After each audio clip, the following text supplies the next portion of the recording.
ഈ ഓല കത്തിച്ച് ചൂടുവെള്ളത്തിലേ കുളിക്കാൻ പറ്റുള്ളൂ. ചൂടുവെള്ളം ഇല്ലെങ്കിൽ എന്നാ കുളിക്കാൻ പറ്റില്ലായിരിക്കും ഇവിടെ. എല്ലാത്തും ചെയ്യാൻ വേണ്ടിട്ടാണല്ലോ എന്നെ ഇവിടെ കൊണ്ടുവന്നിട്ടേക്കണേ.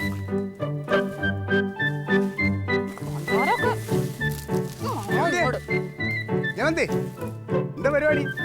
ഞാൻ ഇവിടെ നാടകം കളിക്കുക. എന്താ വന്നുണ്ടോ? കൂടനുണ്ടോ? അതെ, ഇതൊക്കെ ആണുങ്ങൾ ചെയ്യേണ്ട പണിയാ. അത് ആ കനകനോട് പറഞ്ഞു ഇതൊക്കെ അങ്ങോട്ട് ചെയ്യാൻ പറഞ്ഞൂടെ? പെണ്ണുങ്ങൾ ചെയ്താ എന്താ മടൽ അങ്ങോട്ട് വീഴൂലേ? ഇല്ല, വീഴും. പക്ഷെ എന്നാലും ഇത് വൃത്തിയായിട്ടൊക്കെ ചെയ്യണമെങ്കിൽ ഇതിന് വെട്ടിമുറിച്ചൊക്കെ എടുത്ത് നല്ല രീതിയിൽ ആരെങ്കിലും പണിക്കാർ വെച്ച് ചെയ്യിക്കണല്ലേ നല്ലത്. ഇത് ഇത്രയും വൃത്തി മതി. വല്ല കുഴപ്പമുണ്ടോ? ഞാൻ ചെയ്യണോണ്ടെന്തെങ്കിലും കുഴപ്പമുണ്ടോ? എന്ത് കുഴപ്പം? ആ പിന്നെന്താ? എന്തിനാ ചൂടാവണേ?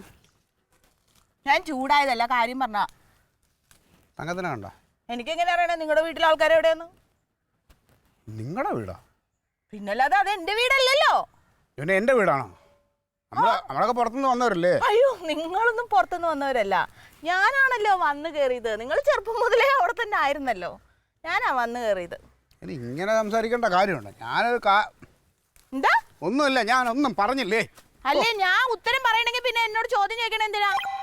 അതിന്റെ കാര്യമില്ലല്ലോ. അവനെ സമ്മതിക്കണം കേട്ടാ. ഓ, എന്റെ അളിയനെ പൊന്നോ. വല്ലാത്ത പാട് തന്നെ. കുടുംബത്തിൽ ഒരു സ്വൈര്യം ഇല്ലല്ലോ എന്നാണ് ആലോചിക്കുന്നത്. ആ മടലൊക്കെ നല്ലപോലെ വെട്ടിയിട്ടോണം കേട്ടാ.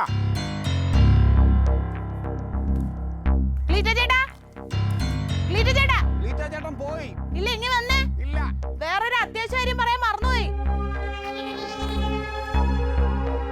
ഓടി വാ, ഓടി വാ ഇങ്ങോട്ട്. വാ, ഞാൻ പറയാൻ മറന്നുപോയതാ അത്. ഈ മടലിനോടുള്ള ദേഷ്യത്തിലേ എന്നാ പിടിച്ച് നല്ലോണം അങ്ങോട്ട് വെട്ടിയിട്ട് കാണിക്കാം. അങ്ങോട്ട് എന്നാ കൊണ്ടേ നല്ലോണം വെട്ടിയിടാൻ. എന്താ പറ്റൂലല്ലേ?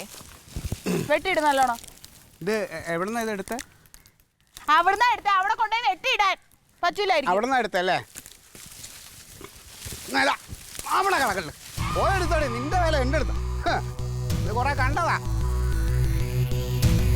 വേണേ പോയെടുത്തോ. ആണുങ്ങൾ എടുത്താ കളിക്കണം. എല്ലാ ആണുങ്ങളും ഒരുപോലെ പോയാലോന്നാ.